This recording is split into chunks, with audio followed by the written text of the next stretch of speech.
Assalamualaikum warahmatullahi wabarakatuh. Saya Nadira Husna binti Najib dari Fakulti Pendidikan Universiti Kebangsaan Malaysia Bangi akan membentangkan artikel saya yang bertajuk Persepsi dan Sikap Murid Terhadap Pelaksanaan Kemahiran Pemikiran Sejarah KPS dalam mata pelajaran sejarah.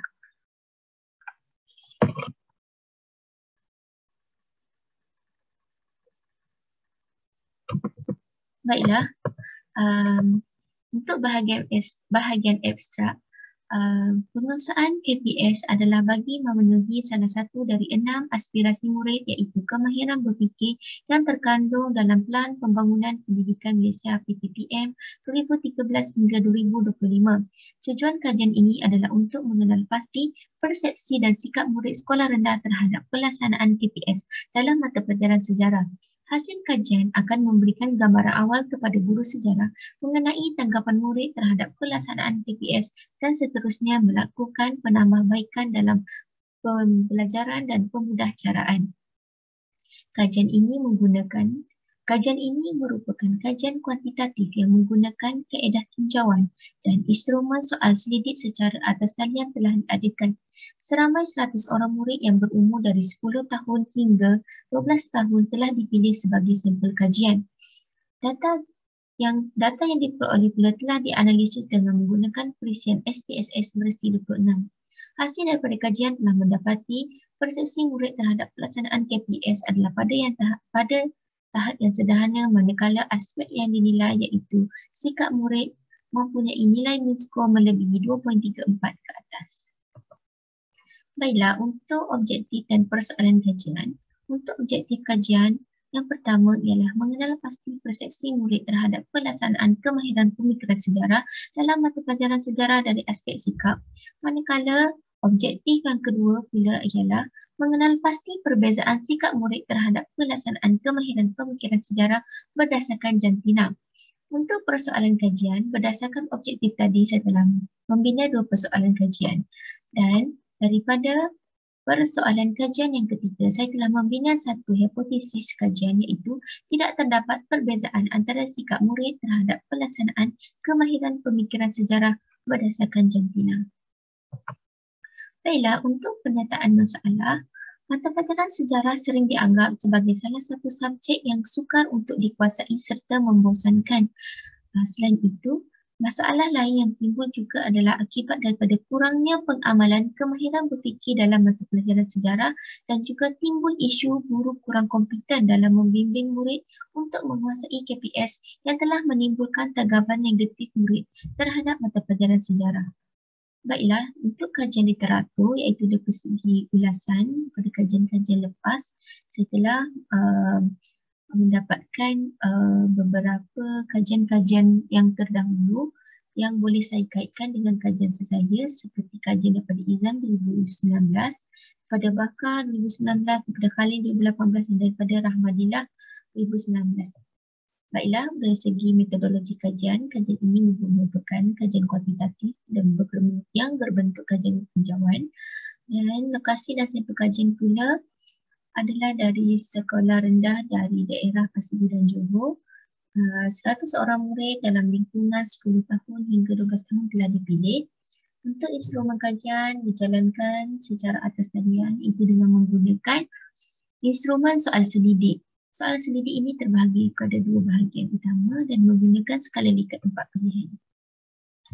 Baiklah, saya juga telah menjalankan kajian rintis yang menggunakan 100 orang sampel kajian, dan untuk kesahan kajian saya telah mengadaptasi dan mengubah suai soal selidik dari kajian Kasim et al. 2017 dan kajian ini, soal selidik ini telah disahkan kesahan dia daripada pakar penilai, itu dari guru pakar sejarah dan juga dari salah seorang pensyarah dari Universiti Kebangsaan Malaysia. Untuk kebolehpercayaan kajian, saya telah menggunakan perkali alfa Cronbach yang mendapati nilai perkali alfa menunjukkan 0.846. Ini menunjukkan bahawa nilai perkali ini diterima dan mempunyai kekuatan julat yang tinggi. kerana nilai perkali adalah melebihi daripada 0.6. Baiklah, untuk analisis data, terdapat dua analisis data yang telah saya lakukan, iaitu secara deskriptif dan juga inferensi. Deskriptif akan melihat dari segi kekerapan dan peratus, iaitu untuk melihat demografi sampel kajian dan seperti jantina dan umur. Manakala untuk analisis inferensi, saya telah menggunakan ujian T tidak bersandar untuk mengenal pasti perbezaan nilai min. Baiklah, di sini dapat dilihat dapatan kajian dari segi demografi sampel kajian, dari segi jantina dan umur. Bahagian B pula adalah mengenai persepsi sikap murid. Sebanyak 5 item telah dikemukakan berkaitan dengan sikap murid terhadap pelaksanaan KPS. Jadual ini telah menunjukkan nilai skor min yang kita dapat lihat. Okay, yang kedua, dapatan kajian juga dapat mendapati terdapat hasil dapatan kajian mengenai perbezaan sikap murid terhadap pelaksanaan KPS berdasarkan jantina. Okay, jadual di bawah telah menunjukkan tidak terdapat perbezaan yang signifikan antara sikap murid terhadap pelaksanaan KPS berdasarkan jantina. Jadi hipotesis kajian ini iaitu tidak terdapat perbezaan yang signifikan antara sikap murid terhadap pelaksanaan KPS berdasarkan jantina adalah gagal ditolak kerana nilai signifikan ialah 0.936. Baiklah, dari segi pembincangan, hasil daripada dapatan kajian ini telah menunjukkan min keseluruhan bagi-bagi ini ialah 3.154. Nilai skor min ini menunjukkan bahawa sikap murid terhadap pelaksanaan KPS dalam pembelajaran subjek sejarah adalah berada di tahap yang sederhana. Walaupun sikap murid berada di tahap sederhana, namun sikap positif masih ditunjukkan oleh mereka terhadap KPS.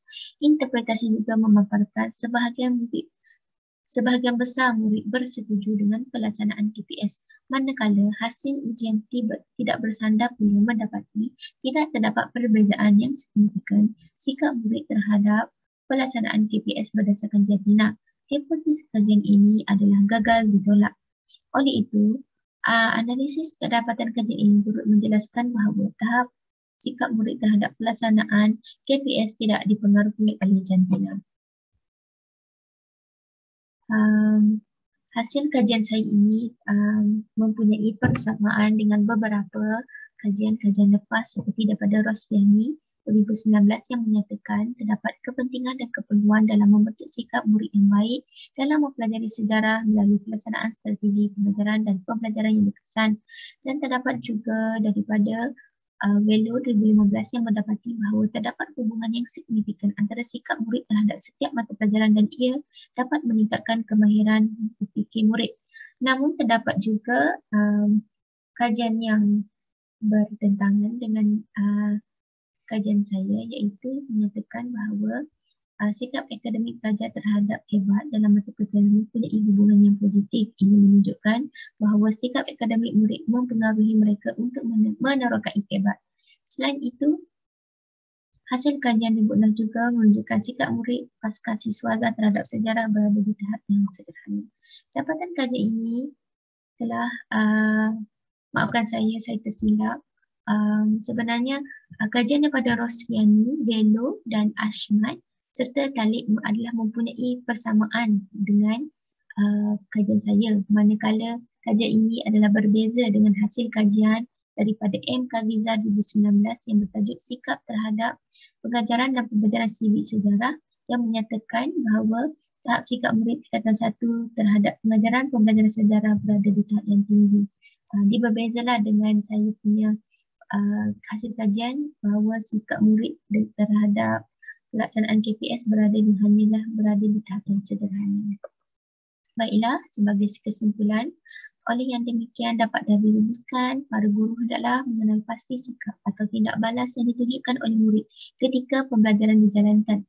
Dengan itu, guru sejarah khususnya akan dapat merangka strategi terbaik serta bekerja keras dalam mengaplikasikan KPS agar persepsi dan sikap murid terhadap kemahiran ini dapat ditingkatkan. Melalui peningkatan tersebut, penguasaan murid dalam KPS juga sudah pasti akan bertambah. Sekian sahaja daripada saya. Sekian, terima kasih.